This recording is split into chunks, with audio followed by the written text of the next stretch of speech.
Buenas tardes, bienvenidos a quienes van llegando. Se cortó la transmisión anterior, así es de que reiniciamos. Bienvenido Tejera, bienvenidos. Estamos reiniciando otra vez la transmisión en vivo porque la anterior algo pasó acá con la conexión y se nos cortó la comunicación. Entonces reiniciamos, estamos en la sesión de preguntas y respuestas, la primera parte, y vamos a retomar con la pregunta que nos hace Jackie. Entonces la segunda pregunta dice: ¿cómo saco a los 100 pies del huerto? Entonces los 100 pies, como veníamos comentando en la sesión anterior, son unos insectos que se guían o se mueven principalmente a través de los olores. Su sistema, su olfato es su guía. Entonces, sabiendo esto, podemos incomodarles el paso por el huerto. De esta manera podemos incluir plantas aromáticas, por ejemplo. Todas las plantas aromáticas y las que son también medicinales tienden a tener diferentes olores que ayudan a que los caminos que trazan muchas veces con feromonas, los caminos que trazan los insectos se borren rápidamente por esta mezcla de olores. Eso por un lado. Por otro lado, hay una planta que se llama neem, un árbol, que podemos conseguir también el extracto de neem. Lo venden ya preparado, o si tenemos el árbol o una planta de neem, nosotros podemos hacer un té o una infusión y aplicárselo a la planta. El neem tiene un componente que en este momento se me olvida el nombre exacto, azariscadia o azariscárida, algo así.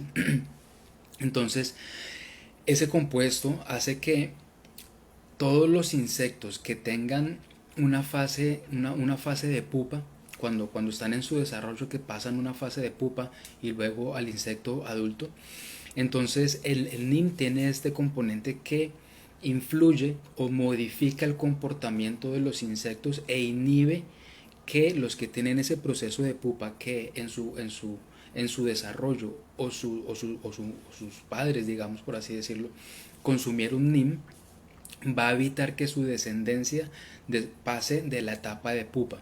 Entonces lo que hace es genera un control de población muy eficiente. Eso lo podemos conseguir con el NIM. El NIM es muy eficiente, entonces podemos aplicar NIM, que es orgánico, no tiene es inerte para los humanos y para los mamíferos. Y también incluir plantas con olores, y también incluir las plantas con colores y flores para atraer también a los depredadores de estos insectos, como los cien pies. Entonces ese era para resolver la pregunta de Jackie, que decía cómo saco a los cien pies del huerto, que es una respuesta que aplica a muchos insectos. Entonces, bienvenidas a todas las personas que se están conectando. Pueden enviarnos sus comentarios.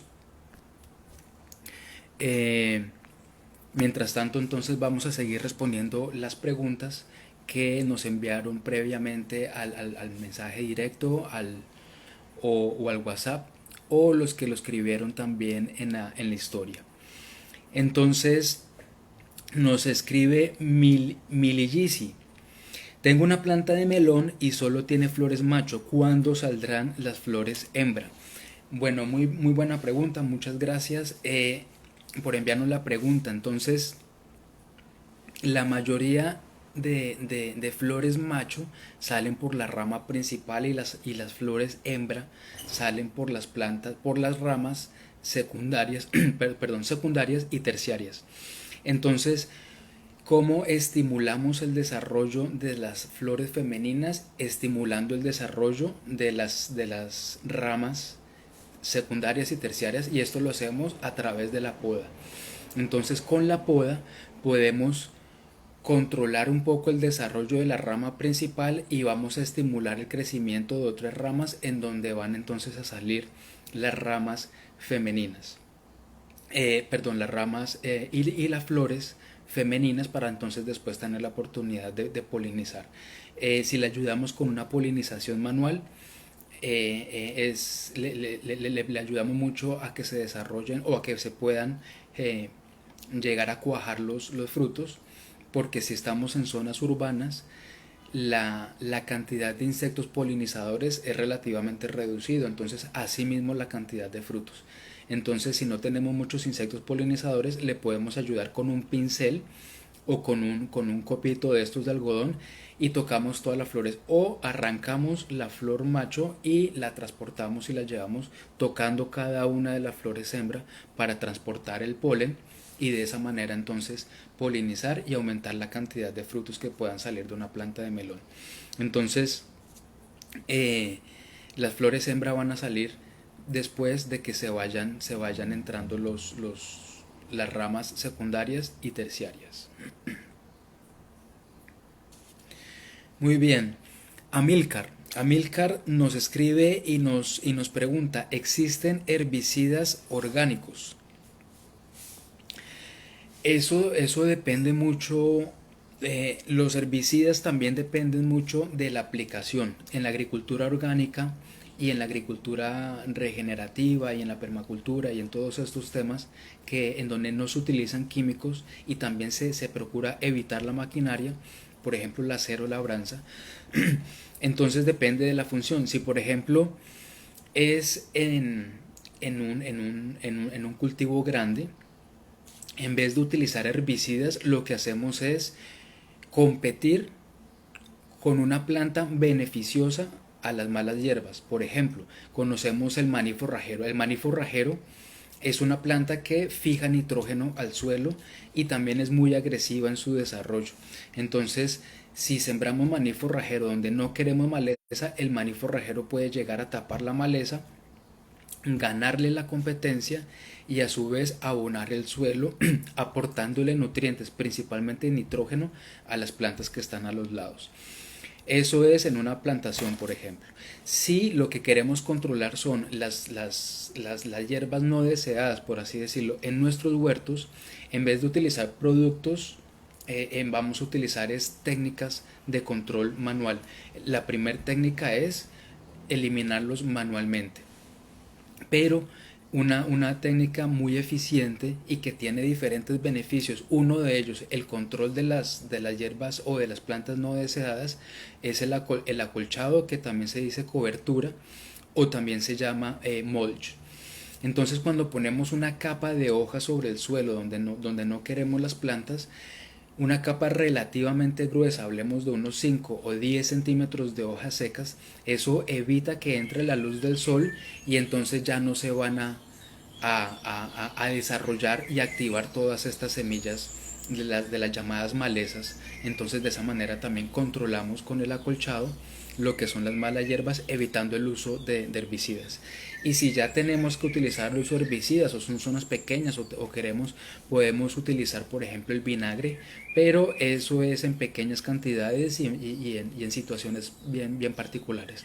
De lo contrario, es recomendable primero técnicas manuales, y si estamos en finca podemos utilizar, por ejemplo, si tenemos una plantación de frutales, podemos utilizar gallinas, y hay diferentes estrategias.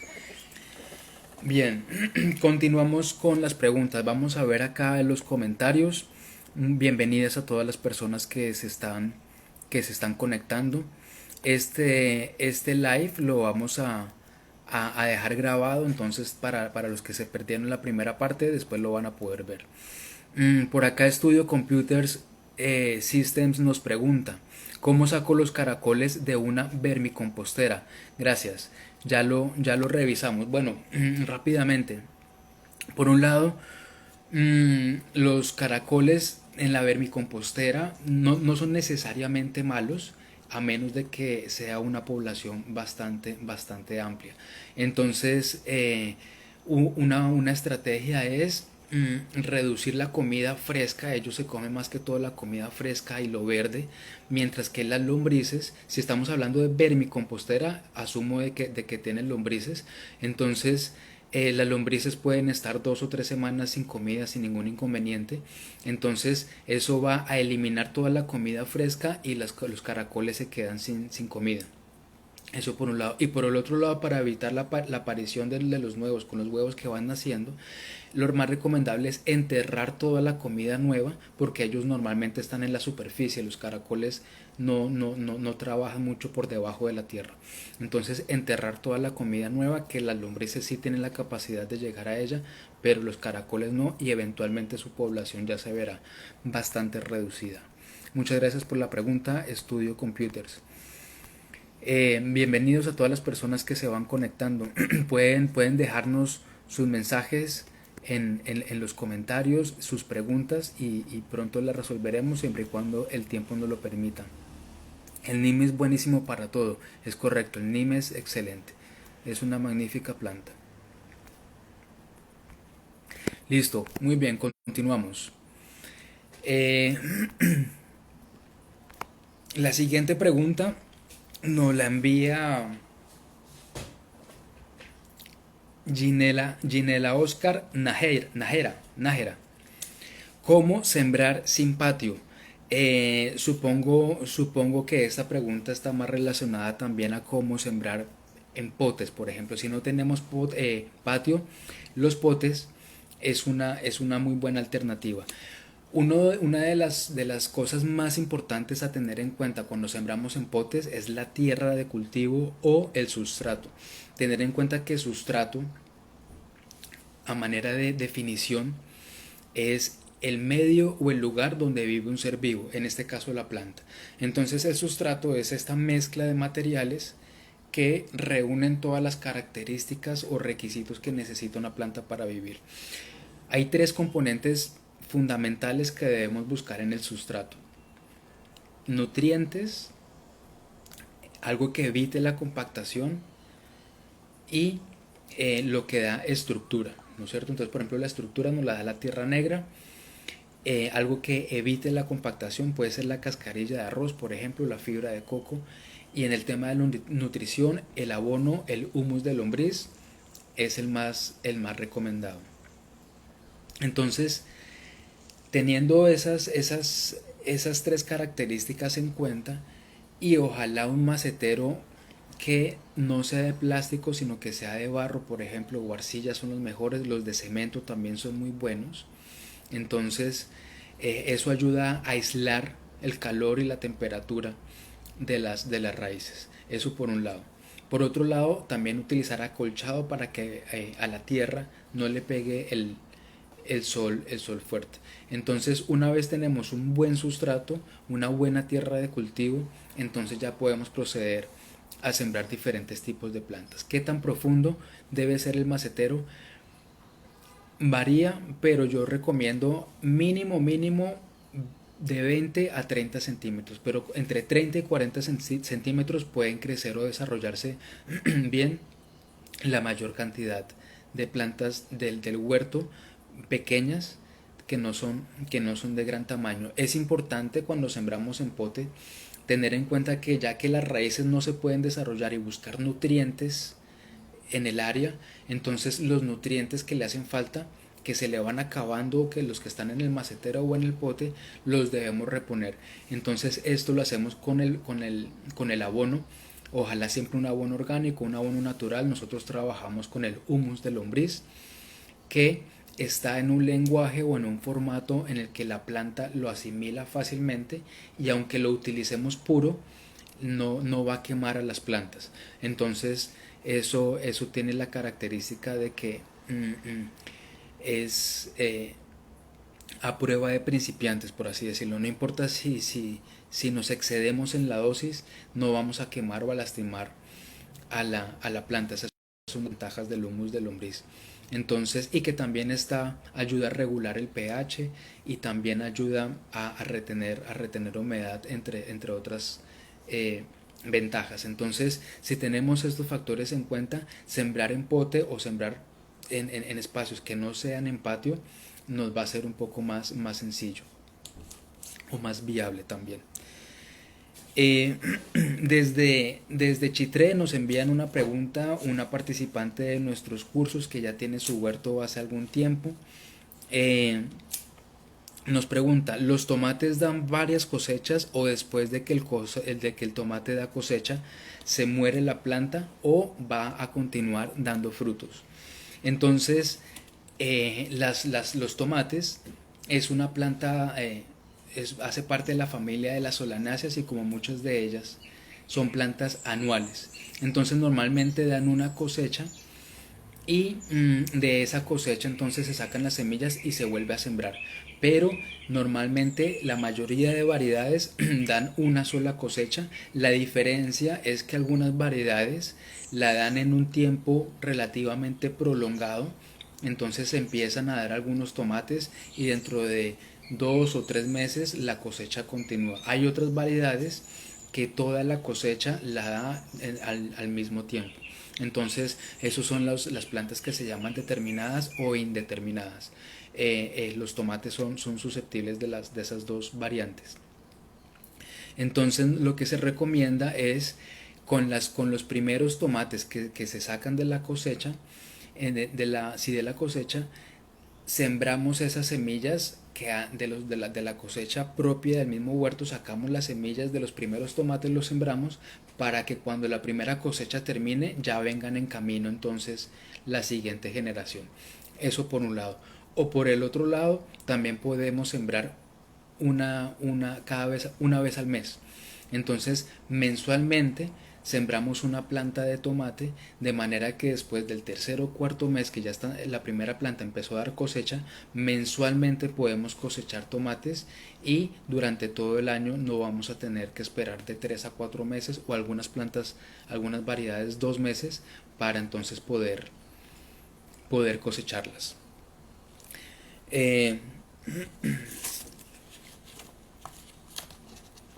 bueno, muy bien. Por acá vamos entonces a revisar tenemos dos preguntas relacionadas con el compostaje, una con las lombrices.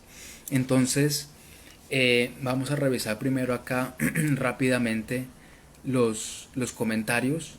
Mientras tanto, le doy una bienvenida a todas las personas que se han conectado recientemente.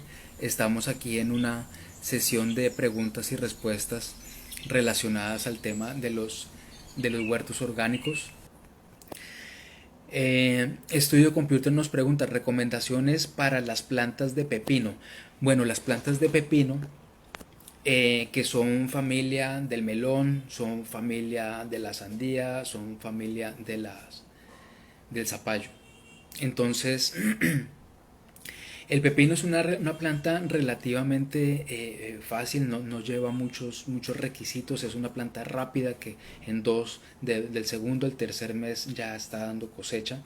Es importante, es una planta rápida, muy demandante de nutrientes, entonces que tenga un sustrato enriquecido, que tenga humus de lombriz, es súper importante, que esté bien drenado, que no se compacte.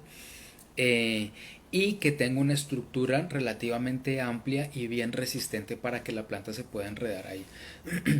Si tiene un buen sustrato y tiene la estructura y buen sol, el pepino es una planta que aguanta y recibe exteriores sin ningún problema, y si tiene su buen acolchado puede crecer a sol en exteriores sin ningún inconveniente.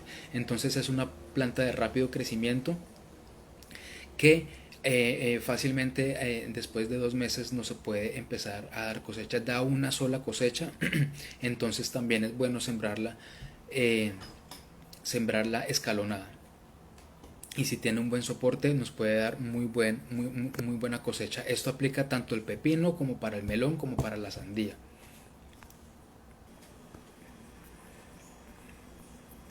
Muy bien. Vamos a revisar por acá los comentarios. Bienvenidas a todas las personas que se van conectando. Estamos aquí haciendo una sesión de preguntas y respuestas acerca de huertos orgánicos. Entonces nos pueden escribir aquí en los comentarios sus preguntas y las vamos revisando. Nos preguntan por qué se doblan o recogen las hojas de la espinaca cuando le agrego ute de plátano. Supongo que es como el agua del plátano o algo así, entiendo. Entonces, ese comportamiento de que se recoge muchas veces es sobrefertilización.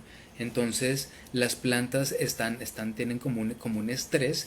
Puede ser por un estrés también de calor, un golpe de calor, pero si es después de hacerle algún tipo de aplicación, como en este caso algún tipo de abono de plátano que no ha pasado por su proceso de descomposición, la planta no, las raíces de la planta no pueden crecer alrededor de los desechos de plátano y sacar sus nutrientes. Es cierto que el plátano y la cáscara está rica en potasio, pero la planta no lo puede asimilar, no puede asimilar el potasio. Tiene que esperar a que pase todo el proceso de descomposición, se libere el potasio y entonces la planta pueda asimilar el potasio en el formato adecuado en formato planta, por así decirlo. Entonces, si se ponen los desechos en su formato natural sin que hayan pasado por el proceso de descomposición, ese proceso de descomposición se da en sitio, y cuando se da en sitio es de que pasan esos desequilibrios nutricionales que son muy agresivos cuando se dan en la tierra, en el sitio donde está la planta, que se deben dar es en el compostaje o en el hombricultivo. Se descomponen, pasan por su proceso y entonces ya salen en un formato que ya no va a procesarse donde está la planta, donde están las raíces, y ya va con un lenguaje adecuado para que la planta entonces lo pueda asimilar.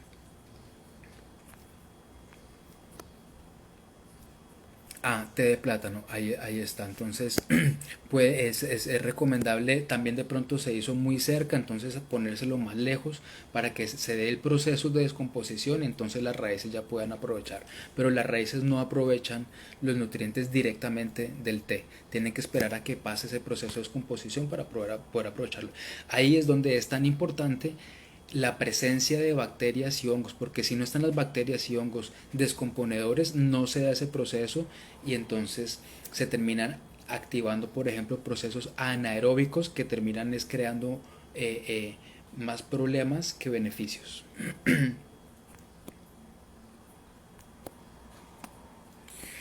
Por acá nos pregunta Miss Fotico, bienvenida al live. Nos dices, sembré semillas de fresa y ya están con varias hijitas.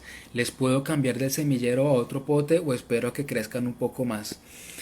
Eh, es recomendable, después de que tengan la segunda o tercer par de hojas, ya la puedes entonces empezar a separar para que cada una se vaya desarrollando de manera independiente. Si esperas mucho tiempo que estén en semillero, no se van a poder desarrollar entre ellas y van a estar, como quien dice, en competencia. Entonces, si ya tienes después del segundo o tercer par de hojas, y si ya las ves resistentes, hay algunas plantas que se estiran un poco, se hilan porque están buscando también la luz. Ahí hay que respirar un poco más, pero o darle más luz para que se pongan más robustas. Pero si ya están después del segundo o tercer par de hojas y se ven saludables, puedes empezar a separarlas para que ya se puedan desarrollar de manera independiente, cada una en su pote individual. Y si son semillas de fresa y se van desarrollando, envíanos fotos para compartirlos, porque eso está muy interesante. Listo, muy bien. Estudio Computers, lástima que no es en Panamá. Todo lo que estamos hablando aplica para Panamá y en clima de Panamá. Todas nuestras experiencias son en Panamá y en clima y suelo panameño.